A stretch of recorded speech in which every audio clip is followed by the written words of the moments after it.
Hey everybody, the following is an excerpt from the monthly Rahdo Roundup, and if you'd like to see the rest of the roundup, you can hit that eye up in the top right corner of the screen, or if you'd like to know more about the game, you can follow the link down in the show notes. And with that out of the way, let's talk about Port Royal, The Adventure Begins. Now, this came out last year, I think? Might have even been 2 years ago, from Alexander Pfister, and it is another example of Mr. Pfister trying to weave narrative story campaign elements into what would otherwise be drawing, boring, just another soulless Euros style games. The original Port Royal was a very, very sharp, push your luck game where you keep drawing cards from a deck. You have a danger if you draw too many of them of busting, but you need to draw enough to get what you really want, and then other players get the opportunity to take stuff that you didn't take. Always been a good, sharp game.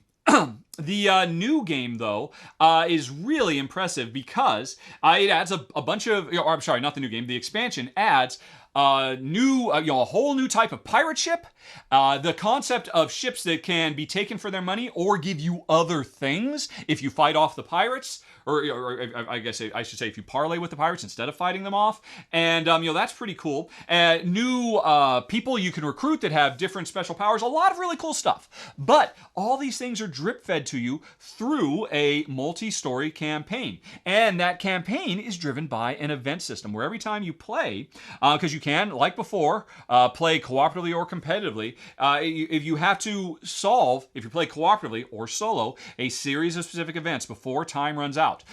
And that can be very challenging, and the events tell a little story. Now, like I said before, this is not going to be, winning Alexander Pfister the Pulitzer Prize for fiction. I mean, they're just simple little stories, but they don't have to be big, elaborate things. They're just something that makes repeated play of a really wonderful Euro a more fun and engaging narrative experience. As you see, well, who is that mysterious person, and what does it mean, and what actually happened to the person I'm trying to save when I failed to save them, and this and that and the other. Really nice, fun stuff. Yeah, there are story beats you've seen a million times before, but you haven't seen them in a game like this, and it just elevates the overall experience. And I had a great time. The event system works really, really nicely, where over the course of a given session, more and more events start piling up. If you haven't completed a given event by a certain time, then either a good one or a bad one will be the next event you have to deal with while still solving the original one. So you have a lot of flexibility about how to go. It's nice and challenging, but not too challenging. I had a great time playing solo. It works so well. It just barely missed my number 10. That's my number 11, Port Royal, The Adventure Begins.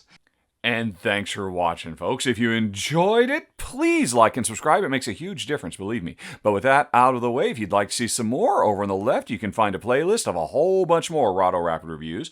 Up in the top right, there's the latest thing that's been added to the channel. And in the bottom right, you've got something YouTube recommends. Okay, folks, thanks for watching.